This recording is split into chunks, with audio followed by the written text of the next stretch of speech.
안녕하세요. 32 나이로 짧은 결혼 생활을 마치고 이혼하게 된 여자입니다. 남편은 연애할 때만 해도, 아니, 결혼하고 신혼생활 보낼 때만 해도 이혼은커녕 부부싸움조차 생각도 못할 만큼 저한테 잘해주던 사람이었어요. 저와 남편은 이제 막 회사에 입사했던 초짜 신입사원 시절에 서로의 지인들의 소개로 처음 알게 되었지요. 사회생활 막 시작했을 때라 매일같이 회사에서 혼나면서 자존감이 많이 떨어져 있던 시기였는데 그때 기죽지 말고 힘내자고 화이팅 하다가 서로 친해지게 되면서 그게 연애로 발전하게 되었죠. 저희 친정집이 지방에 있고 저만 혼자 서울에 살고 있었어요. 당시 저와 남편의 연애 사실을 알게 된 시어머니가 제가 혼자 살고 있다는 사실을 알고는 저한테 집밥이 그립지 않냐며 밥 먹으러 한번 오라고 먼저 초대를 해주셨었죠. 그때 당시에는 양쪽의 결혼 이야기가 오갈 때가 아니었다 보니 남자친구의 어머니를 만난다는 것 자체가 부담스러웠습니다. 하지만 모처럼의 호의를 거절할 수도 없는 노릇이기 때문에 다녀오게 되었어요.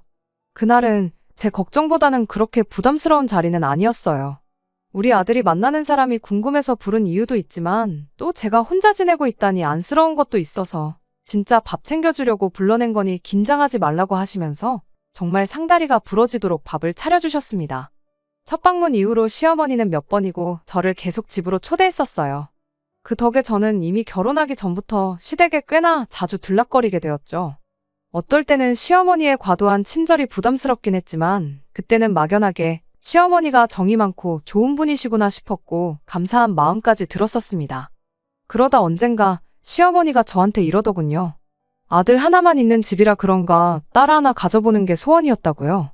아들은 알아서 엄마 챙겨주고 어디 여행도 보내주고 그러는 맛이 하나도 없다면서 말이죠. 당신 평생 소원이 딸하고 같이 주방에서 밥하고 국 끓이고 반찬하고 하면서 친구처럼 지내는 게 소원이었다고. 그런데 이제 너가 있으니 딸이 생긴 것 같아서 좋다고 하셨는데 딸이 아들보다 엄마 더 챙겨주는 거야 거의 일반적으로 사실이다 보니 그렇다 쳤지만 딸하고 같이 밥하고 반찬하고 그러고 싶다는 말은 솔직히 잘 이해가 안 되었어요. 저도 그렇고 제 주변에서도 엄마랑 어디 외식을 다녀오거나 여행을 다녀오면 다녀왔지 같이 반찬 만들고 그랬다는 사람은 한 번도 본 적이 없었거든요.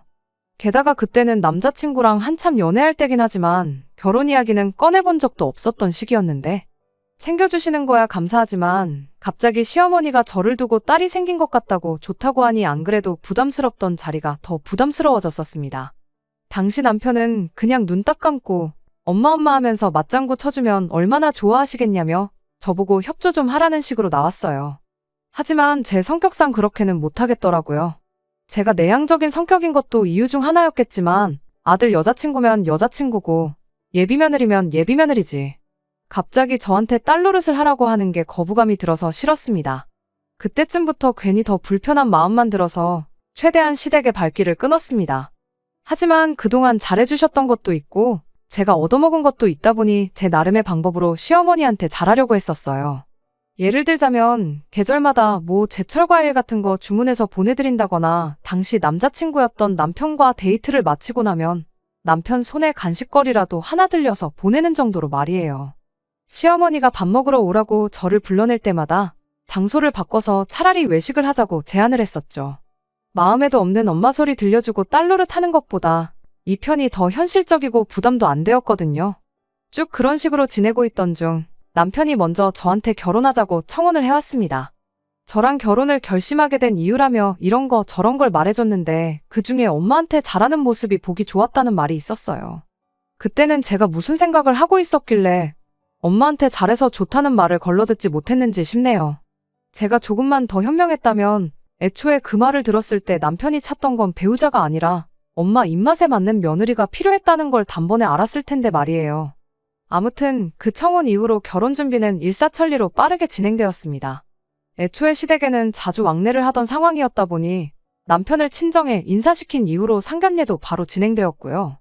양가 형편이 비슷했는데 저희 결혼할 때 뭐 크게 하나 도와줄 만큼의 형편은 아니었습니다.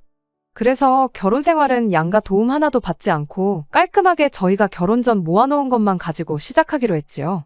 사회생활을 거의 비슷한 시기에 시작했다 보니 다행스럽게도 저나 남편이 모아놓았던 액수가 비슷했어요.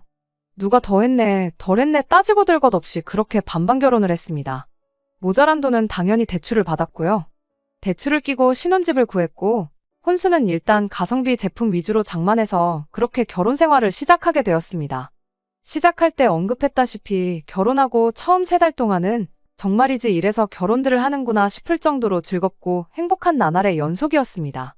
제가 먼저 퇴근하면 먼저 퇴근한 대로 누군가를 기다리는 게 좋았고, 제가 늦게 퇴근하면 늦게 퇴근하는 대로 누군가가 제가 집에 오기를 기다려주고 있다는 사실이 혼자 살 때랑 비교했을 때 그렇게 좋을 수가 없었죠.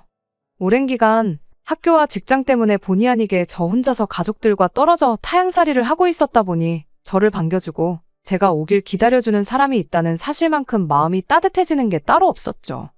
연애와 결혼의 가장 큰 차이점이 바로 이런 거구나 하고 생각했어요. 나 혼자가 아니라 내가 아닌 다른 누군가와 함께 가정을 이루고 있다는 그 기분 말이에요. 앞으로 이렇게 매일같이 행복한 날이 계속될 줄 알았는데 어느 날 갑자기 시어머니한테서 걸려온 전화 한 통을 시작으로 모든 게 제 생각과는 반대로 돌아가기 시작했습니다. 그때까지만 해도 저한테 있어서 시어머니는 좋은 분이셨어요. 부담스럽긴 했지만 그만큼 결혼 전부터 자주 저를 챙겨주셨던 분이셨으니까요. 제가 나서서 딸 노릇은 하지 못하지만 시어머니는 저를 딸처럼 생각하겠다 했었으니 적어도 저는 고부간의 갈등이라던가 시월드 시집살이라던가 하는 것들은 저랑은 전혀 관계없는 이야기일 거라 생각했습니다. 혼자 사는 아들 여자친구 밥까지 챙겨주는 분이라는 이야기에 주변 사람들이 세상에 그런 사람이 어디 있냐며 시어머니 잘 만났다, 전생에 나라를 구했냐 하는 소리까지 듣게 만들던 좋은 분이었는데 알고 보니 그건 다 가짜고 본 모습은 그렇지 않았습니다. 어느 날 갑자기 시어머니한테서 걸려온 전화는 그야말로 앞으로 저한테는 없을 거라 생각했던 시집살이의 전조나 마찬가지였어요. 저희가 신혼집을 구할 때 둘 다 회사에서 출퇴근하기 좋은 곳으로 구한다고 신혼집을 시댁에서 조금 떨어진 곳에 구하게 되었습니다.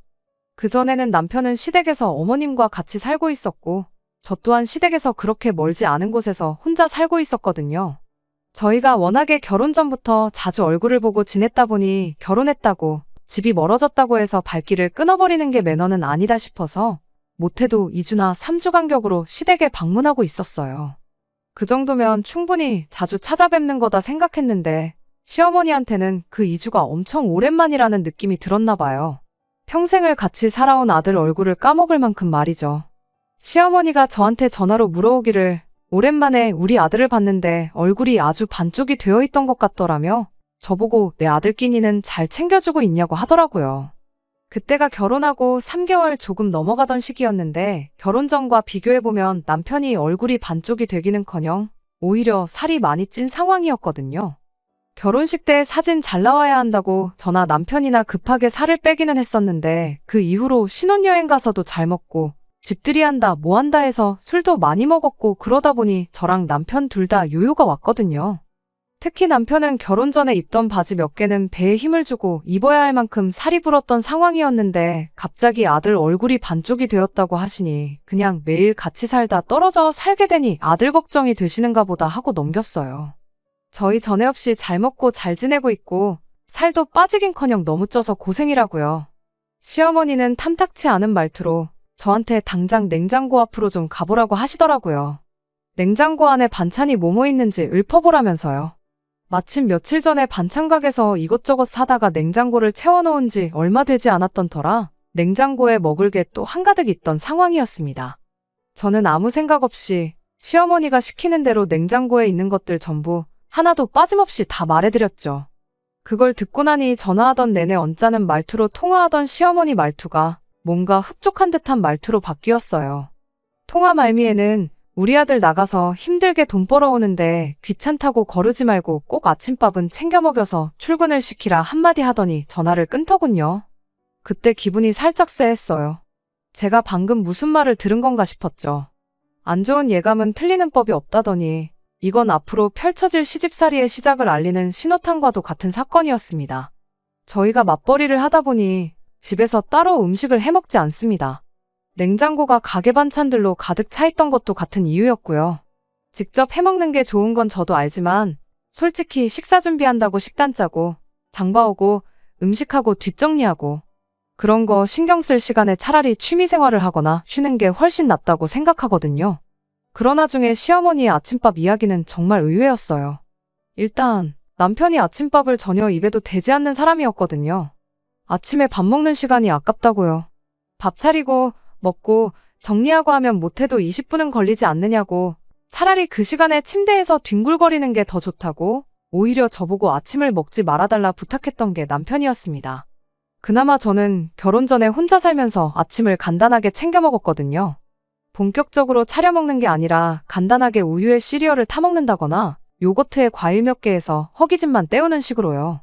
그런데 남편은 제가 그런 식으로 아침 준비를 하면 부시럭거리는 소리가 신경 쓰여서 제대로 잘 수가 없으니 그렇게 대충 때울 거면 차라리 안 먹는 게 낫지 않냐면서 제 아침 식사도 못하게 만든 게 남편이었어요. 그런 남편 아침밥을 꼭 챙겨 먹이라고 그러시니 어머님이 아들 아침밥 안 먹는 걸 모르시나? 그런 생각이 다 들었습니다. 시어머니와 전화가 끝난 후 잠깐 고민하다가 남편한테 그냥 대놓고 물어봤어요. 어머님하고 통화를 했는데 당신 아침밥은 꼭 챙겨주라신다고요. 남편은 그랬냐면서 별로 대수롭지 않게 여기더군요. 원래 어머니가 아침밥에 엄청 집착하고 그런 게 있다고 설명하더라고요. 옛날 분이라 그러신 거니 그냥 적당히 아침밥 챙겨주고 있는 척하고 넘어가라고 하더라고요. 저는 남편의 그런 대응이 마음에 들지는 않았습니다. 적당히 받아넘기라는 게 결국 시어머니한테 거짓말을 하라는 소리나 마찬가지잖아요. 그냥 자기가 시어머니한테 전화 한 통해서 아침밥 안 먹는 이유도 설명해드리고 그런 건 우리가 알아서 할 테니 굳이 전화까지 하면서 확인하실 필요 없다고 딱 잘라서 말하면 되는 거잖아요. 그리고 며느리 아침밥도 아니고 아들 아침밥 때문에 저러시는데 왜 거짓말은 내가 해야 하는 건지 싶어서 마음에 안 들었어요. 남편은 자기가 아침 안 먹고 출근한다고 말하면 피곤해지는 건 내가 아니라 너라고. 아들인 내가 엄마를 알면 더 잘 알지 않겠냐며 그냥 자기가 시키는 대로 하라고 고집을 부리더라고요. 하지만 결국 그날로부터 며칠도 지나지 않아서 남편의 애매한 대처 덕분에 시어머니와 저 사이의 갈등이 시작되고야 말았습니다. 그날 이후 주말이 돼서 제가 시댁에 전화를 드렸어요. 괜히 전화 안 했다가 또 싫은 소리 들을까 봐서요. 시어머니는 다른 거 묻지도 않고 곧바로 우리 아들 아침밥은 잘 챙겨주고 있느냐고 물어오셨죠. 내키진 않았지만 남편이 시킨 대로 잘 챙겨주고 있다고 대충 대답했어요. 어머님은 저보고 잘하고 있다며 역시 내가 며느리 하나는 잘 골랐다고 자화자찬을 하시더라고요. 전화를 끊으면서 조만간 곧 보자고 하셨는데 저희가 거의 2주 간격으로 한 번씩은 시댁에 가고 있었으니 의뢰 시댁에서 보자는 소리인 줄 알고 알겠다 대답했죠. 다음 주 주말에는 꼼짝없이 시댁에 가야겠구나 싶었는데 시어머니를 보게 된 건 바로 그 주 주말이었습니다. 그것도 시댁이 아니라 저희 집에서 말이죠. 저희 퇴근 시간 맞춰서 시어머니가 찾아오셨어요. 양손에 커다란 장바구니 2개 들고서 말이죠. 올 사람이 없는데 초인종 소리가 울려서 누군가 봤더니 시어머니였죠. 연락도 없이 어쩐 일이냐 물으니 엄마가 아들 집 오는데 뭐 허락까지 받고 와야 하냐며 퉁명스럽게 받아치더라고요. 그러더니 얼마 전 통화할 때 이야기했던 냉장고 안에 있는 반찬 이야기를 꺼내더군요. 너는 결혼 전에 우리 집 들락거리며 밥을 한두 끼 먹어본 것도 아니면서 네 남편 좋아하는 반찬이 뭔지도 아직도 모르는 거냐며 잔소리를 하기 시작했습니다. 곰곰이 생각해보니 그날 제가 불러드린 반찬 목록에 남편이 잘 먹는 반찬이 하나도 없었다면서 말이죠. 그래서 아들 좋아하는 반찬 몇 개 해서 보내주려고 했는데 생각해보니 반찬을 해다 줄 게 아니라 너한테 반찬 하는 법을 가르쳐 놓으면 되는 거 아니겠냐며 겸사겸사 반찬도 해주고 방법도 알려줄 겸 찾아왔다 하시더라고요. 그러면서 장봐온 재료들 하나씩 꺼내더니 저한테 재료 고르는 법부터 이것저것 설명을 하기 시작했습니다. 이걸로는 뭘 어떻게 해서 먹이면 우리 아들이 아주 그릇까지 먹을 기세로 밥을 먹는다니 어쩐다니 하면서 설명을 덧붙이셨어요. 말로 하면 뭘 알겠냐며 자기가 하는 거 보여줄 테니 잘 보고 배우라며 고춧가루며 마늘 다진 거며 이것저것 재료 좀 가져와 봐라 하시는데 말씀드렸다시피 저희 집에서 밥을 전혀 안 해먹거든요. 조미료라고 해봐야 간장이나 참기름, 소금, 후추랑 설탕 정도 정말 기본적인 거 말고는 아무것도 없다고 말씀드렸더니 시어머니는 이해가 안 된다는 표정으로 그럼 냉장고에 있는 그 많은 반찬들은 어떻게 한 거냐고 물어보더라고요.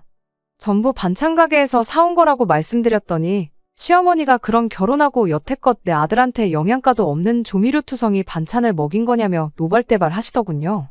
시어머니 언성이 높아지니 거실에서 별 관심 없이 혼자 TV만 보던 남편이 제 편을 들어주면서 시어머니한테 한마디 해줬어요. 조미료 쓴다고 영양가가 사라지는 게 말이나 되냐? 그럼 음식 장사하는 사람들 다 망해서 없어졌을 거 아니냐? 사먹는 반찬이 엄마가 해준 것보다 맛있는 것도 있다며 깐족대기까지 하면서 말이에요. 안 그래도 열이 바짝 올라있던 시어머니는 믿었던 아들이 편을 들어주기는커녕 깐족거리며 시비까지 걸고 있으니 더 큰 소리로 역정을 내기 시작하셨어요. 모자간의 말다툼에 제가 끼어들 이유가 하등 없다고 생각했고 남편이 나섰으니 알아서 잘 해결하겠거니 생각했는데 벼랑간 시어머니가 장바구니에서 대파를 꺼내들더니 그걸로 옆에 서 있던 제 머리를 내려치는 겁니다. 너무 경황이 없고 어안이 벙벙해서 말도 안 나왔어요. 이게 지금 무슨 일이 일어난 건가 싶더라니까요. 세상에 대파로 맞아본 사람이 몇이나 되겠어요? 모르긴 몰라도 제가 세계 최초 아닐까 싶었어요. 대파로 한 대 맞았는데 제가 부처님도 아니고 거기서 평정심을 유지할 수가 없었죠. 그래서 결국 저도 시어머니한테 언성을 높이게 되었습니다. 시어머니는 내 아들을 어떻게 구워 삶았길래 평생 엄마 말에 말대꾸 한 번 안 했던 착한 애를 저 모양 저 꼴로 만들었냐며 아들이 깐족거린 것까지 제 탓으로 몰아가더군요. 저까지 같이 목소리 높여가며 한바탕 하고 있으니 남편이 일단 저는 방으로 피신시켜놓고 어찌어찌 시어머니 뜯어말려서 집에 돌려보냈어요. 어머님을 집까지 모셔다 드리고 온 남편과 이 상황에 대해서 이야기를 나눴는데 그러다 결국 저랑 남편도 한바탕 다투게 되었습니다. 따지고 보면 아침밥 일로 시어머니한테 거짓말을 시켰던 당신 탓 아니냐고 그러니 어머님한테 해명 똑바로 하라고 한마디 했어요. 그리고 다른 건 몰라도 대파로 한 대 얻어맞은 건 어머님한테 사과받아야겠다고 그때까진 나는 시어머니 얼굴 못 보겠다고 강하게 나갔죠. 남편은 해명은 자기가 100번이고 할 수 있는데 며느리가 되어서 꼭 시어머니한테 사과까지 받아야겠냐며 그건 그냥 좋게 좋게 넘어가자고 하더라고요. 아침밥에 대해서 거짓말을 시켰던 건 자기가 잘못한 거 인정하지만 솔직히 저녁밥 차리기 귀찮다고 가게 반찬 사다가 저녁 식사 때운 제 잘못도 있지 않냐면서 저보고 그냥 참으라는 거예요. 그 뻔뻔한 소리를 들으니 더 어이가 없었습니다. 내가 뭐 너네 집에 팔려왔냐고 양가 지원 한 푼도 안 받고 똑같이 반반 결혼했고 맞벌이 하고 있는데 네 아침밥은 둘째 쳐도 네 저녁밥은 그냥 무조건 내가 해야 하는 일이냐고 따졌어요. 남편은 남자인 자기가 주방일을 어떻게 하냐며 결혼했으면 당연히 식사는 너가 해야 하는 거 아니냐, 반찬 사 먹는 거 이해해준 나한테 고마워해야 하는 상황인 거 모르냐며 그동안 제가 아내로서 직무유기를 했고 자기는 그걸 이해해준 너그러운 남편이라는 식으로 말을 하는 겁니다. 나라고 뭐 결혼한다고 주방일 배우고 왔겠냐고 똑같이 일하고 똑같이 돈 버는데 너는 남편이니까 하면 안 되는 일이고 나는 아내니까 해야 한다는 게 어디서 나온 생각이냐고 따지면서 티격태격하게 되었어요. 내가 집안일이고 밥 준비고 다 도맡아서 해줄 수 있으니 내가 벌어오는 만큼 더 벌어오라고 한마디 했죠. 그러면 집에서 전업주부 하면서 하루 세 끼가 아니라 네 끼도 챙겨주겠다고요. 남편도 더 할 말이 없었는지 기분 나쁘다는 티 팍팍 내면서 차키 들고 밖으로 뛰쳐나가더군요. 저도 너무 열받아서 뛰쳐나간 남편 안 붙잡고 혼자 잠을 청했어요. 자려고 누우니 머릿속이 복잡해 잠도 잘 안 오고 괜히 기분만 계속 나쁘더군요.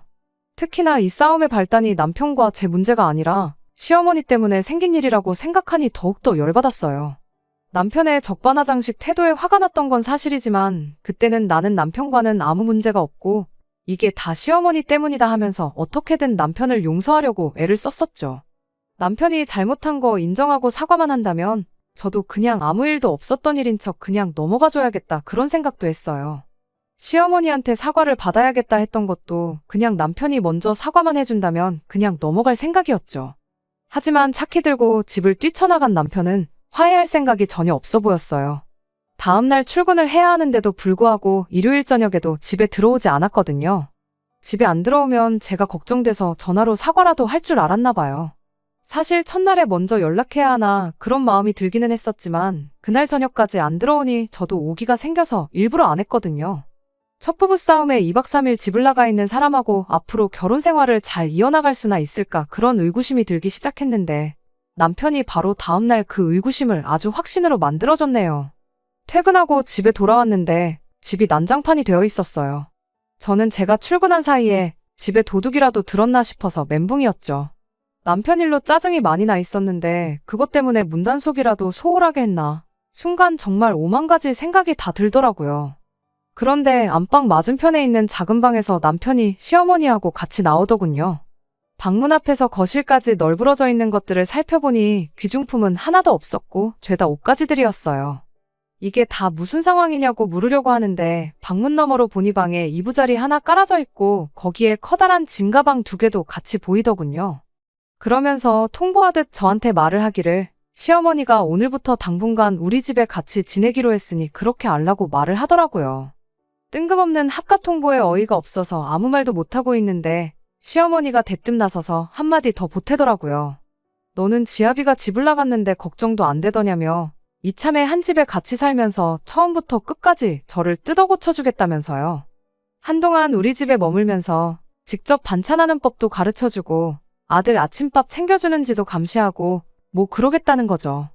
시어머니가 그렇게 말을 하는데 어머님 뒤에 서 있던 남편 표정이 아무리 봐도 뭐 하나 미안해하는 기색이 없어 보였어요. 오히려 꼴 좋다는 표정으로 실실 웃고 있더라고요. 그때 알았죠. 일단 집은 나갔는데 이틀이나 되도록 제가 숙이고 들어오지 않으니까 저한테 제일 불편할 사람인 시어머니를 남편이 직접 모시고 왔다는 걸요. 겸사겸사 시어머니도 아들 밥 걱정에 반찬 걱정 때문에 고민이 많았을 텐데 한 집에 같이 살면서 둘이 편먹고 저를 떡 주무르듯 자기들 입맛대로 부려먹겠다는 속셈이 뻔히 보였습니다. 두 사람이 간과한 게 있다면 저는 이미 시어머니의 말도 안 되는 억지와 첫 부부싸움에 집까지 나가서 2박 3일 안 들어오는 남편 모습을 보고 이 결혼 생활의 확신을 잃어가고 있었던 상황이었다는 거죠. 그런데 이렇게 스스로 종지부를 찍어주니 더는 아쉬울 게 없고 오히려 고맙더라고요. 그래서 시어머니한테 한마디 해줬어요. 뭘 사이도 안 좋은 며느리한테 굳이 이것저것 가르쳐 주시냐고요. 그냥 이혼해드릴 테니 한 집에 같이 살면서 귀한 아드님 아침밥 챙겨주고 조미료 하나 안 들어간 영양만점 집반찬 해주시면서 평생 품에 끼고 살라고 한마디 해줬죠. 대신 친정이 지방에 있다 보니 당분간은 내가 지낼 곳이 없다고. 그러니까 시어머니가 여기서 지낼 게 아니고 남편이 시어머니 집 가서 있어달라고 부탁했어요. 상황이 허락만 한다면 이 집을 팔아서 재산 분할은 가져온 만큼 해주겠다고요. 정 안 되면 대출을 받든 친정 부모님한테 빌려와서라도 해줄 테니 싸가지고 온 짐 그대로 들고 시댁으로 돌아가 달라고 정중히 부탁했습니다. 예상도 못한 이혼 통보에 두 사람이 적잖이 당황한 듯 보이더라고요. 방금까지 시어머니한테 혼나고 있던 제 모습을 보면서 실실거리던 남편은 얼굴이 사색이 돼서 사시나무 떨듯 벌벌 떨더라고요. 그러더니 제 마음 돌려보겠다고 살살 거짓말까지 하는데 정말 이혼하자고 하길 잘했다 싶더라고요. 평생을 내 배우자로 함께 살 뻔한 사람과 둘도 없이 좋은 사람이라고 생각했던 시어머니의 진짜 본 모습을 알게 되었으니까 말이죠. 저한테 한다는 소리가 시어머니 고집을 꺾을 수가 없어서 일단 모셔왔던 거라고 하면서 이 합가 계획에 자기는 아무런 관련이 없고 오히려 저를 위해 시어머니 달래서 집에 하루라도 빨리 보낼 계획이었다고 하더라고요. 한순간에 같은 편인 줄 알았던 아들한테 손절당해서 무개념 시자가 돼버린 시어머니 얼굴 표정이 아주 볼만했어요. 이대로 가다간 자기만 나쁜 사람 되고 재수 없으면 아들까지 반품받게 생겼으니 사면초가로구나 싶었나 봐요. 이참에 합가각도 한번 보고 며느리 시켜서 귀한 아드님 끼니마다 손수 만든 집밥 챙겨주게 만들려고 큰맘 먹고 짐까지 챙겨서 아들 신혼집에 쳐들어왔는데 막상 귀한 아드님 끼니 챙겨주는 게 며느리가 아니라 자기가 될 것 같으니 그건 싫었나 봐요. 그런데 이미 남편이 이게 다 엄마가 고집 부려서 이렇게 된 거라고 선수를 쳐버렸으니 마땅히 이 상황을 넘길 방법이 떠오르지 않았나 보더라고요. 그냥 대뜸 저한테 미안하다고 사과부터 하더라고요. 그러더니 방에서 짐 가방 싸들고 온 거 다시 가지고 나와서 집에 돌아갈 테니 택시를 불러달라는 겁니다. 앞으로 너네 결혼 생활에 아무런 관여도 안 할 테니 그냥 둘이서 재미있게 살라고. 둘이 알콩달콩 잘 사는 거보다 중요한 게 뭐가 있겠냐면서 횡설수설 하더라고요. 아들이 2박 3일 외박한 것 때문에 둘이서 크게 싸울까 봐. 큰 싸움으로 번지면 그거 말려줄 요량으로 따라온 거라고 말까지 더듬거리면서 설명을 하는데 싸움 말려주시러 오신 분이 짐은 왜 싸들고 오셨냐 하니 또 아무 말도 못하더군요. 앞서 합가 통보만 안 했어도 믿어줬을 텐데 이미 계획이랍시고 전부 다 떠벌려놓고 이제 와서 아니라고 하면 그걸 누가 믿겠냐고. 애써 연기할 필요 없고 더 더러운 꼴 보기 싫으니 원만하게 협의 이혼하는 걸로 하자고 말했어요. 저는 마음 돌릴 생각은 전혀 없다고요. 집 안 비워줄 거면 어디 급하게 단칸방이라도 구해서 들어가 있을 테니 행여나 다른 기대는 하지 말라고 했어요. 일단 제 기분 풀어주려면 자리를 피해야 한다고 생각했는지 두 사람은 더 큰 반항은 하지 않고 제가 말한 대로 집을 비워줬고요. 그 이후로 번갈아 가면서 두 사람이 저한테 몇 번이고 전화로 집까지 찾아와서 미안하다고 사과했지만 두 번의 기회는 주지 않는 걸로 결론을 내렸습니다.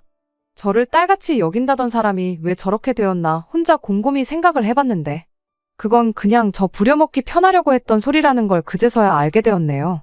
누가 딸한테 아들 새끼밥을 대신 차려달라고 시키겠어요? 애초에 저를 불러내서 밥을 먹였던 것도 하루라도 빨리 아들 입맛 시어머니 손맛 캐치시켜서 대신 아들 뒷바라지를 해주길 바랬던 거라는 것도 깨닫게 되었죠. 이혼을 하는 과정에서 정말 말도 못할 만큼 스트레스를 받았었습니다. 남편과 제가 처음 만난 게 서로를 아는 지인들의 소개였던 만큼 겹치는 인맥이 많았었거든요. 그들이 저를 어떻게 생각할지 그런 게 엄청 신경이 쓰였어요. 결혼하고 반년도 안 돼서 이혼을 하게 되었으니 말이에요. 그런데 사람들은 생각보다 제 이혼에 대해서 손톱만큼도 관심이 없네요. 관심을 갖는 사람이 아예 없는 건 아니었는데 이 이야기를 해주면 저보고 100번 잘했다고 해주는 걸 보니 정말 제가 괜한 걱정을 사서 했던 것 같네요. 남편은 결국 다시 시어머니 집으로 들어가서 살게 되었어요. 재산 분할 절반 해주고 그냥 집은 제 명의로 유지를 할 생각이었는데 짧은 기간이나마 같이 살아서 그랬나 남편의 흔적이 남아있는 것 같아서 기분 나빠서 집은 정리해버렸고요. 제가 조금만 더 현명했다면 하는 후회가 들 때도 있지만 적어도 단번에 언행일치 안 되는 되도 않는 집구석이란 거 깨닫고 빨리 이혼 결정을 내린 걸 천만 다행이라고 생각하려고요. 제가 혹시나 만약에 앞으로 다시 결혼을 하게 된다면 적어도 저를 딸같이 여긴다는 말은 걸러들어야겠습니다. 끝까지 들어주셔서 감사합니다. 오늘의 사연은 여기까지입니다. 구독과 좋아요, 알람 설정 부탁드리고 더 좋은 사연으로 다시 찾아뵙겠습니다. 감사합니다.